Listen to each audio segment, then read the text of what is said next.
A very good evening to everyone. This is part of my daily briefing that I'm having for the press and also for the general public of our state. Friends, I would just like to inform all of you that in this situation that we are facing, the department and the state government has been leaving no stone unturned to ensure that we are able to face these challenges that are there in front of us.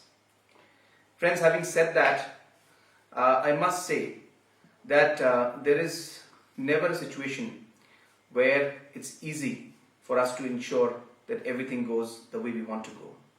There are challenges we face. Today, I can tell you, our officers, whether it's from the health department, our administration, the entire government machinery is working overtime. There are some officers who have not slept for the past 24 hours, 30 hours. And that's the kind of dedication that they are working with.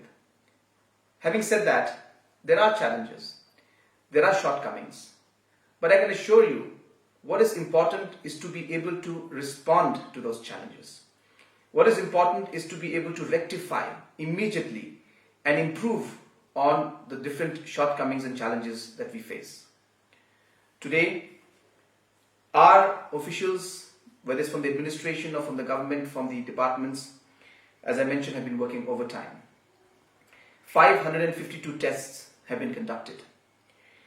We are waiting results of 178 of them.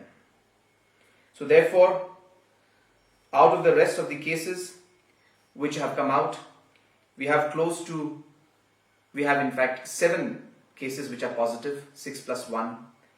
The rest of the cases are negative and 178 cases are awaited the results. Today we had a meeting with the health officials and with also the Home Department in the Secretariat, where the Honorable Deputy Chief Minister, the Health Minister and the Home Minister attended the meeting along with the Chief Secretary and other officials. And we reviewed the entire situation and the events of the last 24 hours that have taken place. We have also worked on ensuring that more testing is going to be done. We are working on trying to get rapid test kits which are coming from different parts of the world. Other states also are working towards getting that. So we hope that the rapid testing kits should be here very soon. NIGRIMS, the overall testing facility, has been increased to almost 100 tests per day.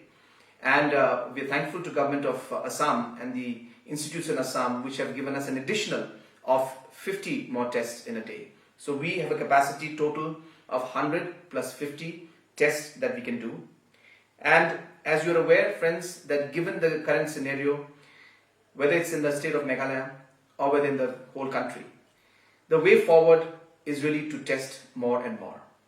And therefore, realizing that, we are ensuring that we are able to get these rapid test kits. We are also exploring the possibility of having pool tests. But in the initial stages, it will be very important for us to do the primary testing. The primary contacts have to be tested first. And this is the phase that we're going through, where we want to complete those, which will be done very, very soon. So friends, with these few words, I know that the press has some questions that they want to ask. I will be happy to respond to those questions that have been asked by the press. So the first question, the son-in-law of late Dr. Silo have alleged that there have been no efforts on the part of the government to segregate the family members of 6 persons who have tested positive, nor they have been taken to quarantine. They are still all together at the same house. What is the reason for not segregating them or take them to quarantine? Friends, I think this may not be the right time to ask a question like this, because it's a very, very difficult time for the family, and they're going through a very difficult situation. And of course, there are many factors one has to remember, which I don't feel appropriate that I should express right now in the press at this point in time. But we need to respect the space of the family. Necessary guidelines, necessary precautions, safety measures which should be taken, appropriate sanitization and appropriate information, has been given to the concerned family. In fact, even though the situation was very, very emotional for them.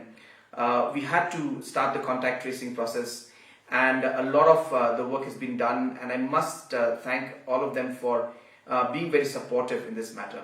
So friends, my sincere appeal to everyone would be to respect the space and the kind of challenges that the individual family is facing. And yes, we need to be careful, which we are being careful, but at the same time, as I said, it is important to give that space to them. Second question, sir. What is the government's reaction to the public criticism that the health department is not fully prepared to deal with COVID-19? No, I think I have mentioned in my brief statement which I gave that the department is very much prepared. Different kind of SOPs and different kind of arrangements, different kind of mock drills, different kind of infrastructure, training, all has been done. But then situations are very fluid, situations are very complex and challenging. And therefore, no matter how many things you do, sometimes it is difficult to immediately respond to every single challenge. But what is important for us as a department, as a government, is to be able to respond to those shortcomings or those challenges we face and ensure that we overcome them and rectify them so that we are able to move ahead in a smoother manner.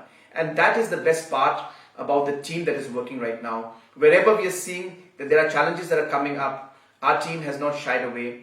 From the chief secretary level to the departmental heads, to our deputy commissioners, to our police force, to the people on the ground, I must tell you, and I must congratulate you and thank you for the commitment you have. You're doing an excellent job. The government and the state and the people are with you. We know that there are difficult times, but if all of us work together, I'm sure that we'll be able to get through this phase. Next question, sir. Will the government take action against those people who blocked yesterday's funeral at Jhalupara? Friends, yesterday's situation actually was very, very unfortunate. When this happened and when the government had decided that we'll be taking the body for cremation to that particular location, initially the team had gone to check the location. And when that happened towards the evening, where we did not expect that there would be a large crowd, public came out and there was a lot of concern from the residents of that locality regarding burning or cremating the body out there. We, from the government side, from the administration side, we tried to explain. I spoke to both the MLAs concerned and some of the MLAs from Shillong City to resolve this issue, as this is very important and very urgent, and there is nothing to fear because this is being done in a very, very safe manner. All the safety protocols are being followed. There would be no risk to society, and therefore all these aspects were cleared and clarified. And in spite of that, there were some concerns shown by the locality. But in the meantime, the department, the administration, and different political leaders started working on if there were any other options that we had. I'm thankful to the Presbyterian Church and the leaders out there, the pastors and the reverends out there, who have really shown, their true character and have really, shown their heart to everybody by ensuring and by allowing the burial of the departed soul in their graveyard. And I think when that option came in front of us, we felt that that would be the most simple way to move forward, and it would be a very, very fitting burial for him. Of course, though there were certain personal desires that he had, but in this given circumstance and given situation, this was the best that from the government side we could do. And I'm once again thankful to the Presbyterian Church and to all the leaders who have really facilitated the particular process. So last question. MHA has issued direction to exempt the lockdown for farmers and other farming related businesses. In view of the positive COVID case in the state, what is the government's stand on the relaxation? What are the steps taken so far to facilitate the farmers because it's the beginning of the season? Yes, before this particular COVID case came out, we had already decided that we will allow the farming activities to take place. But of course, after the COVID positive court case, we had to review certain decisions. And a lot of the decisions that were made for the urban-centric locations, mainly Shillong, all those decisions were repealed. But the issue of the farmers and allowing the farmers, as mentioned by MHA, the MHA has allowed it. So in a very, very careful and following basic protocols, the different farmers, by ensuring that there will be no individuals or no workers coming in from any other part of the state, for any other part of the country, and also ensuring that there will be no inter-district movement. Certain relaxation to farmers is being allowed, and that too, but will be when there's a very strict supervision, because we also need to ensure that this season, when the farmer community needs to sow their seeds, does not go away without any efforts and any work. So therefore, there will be some relaxation in that.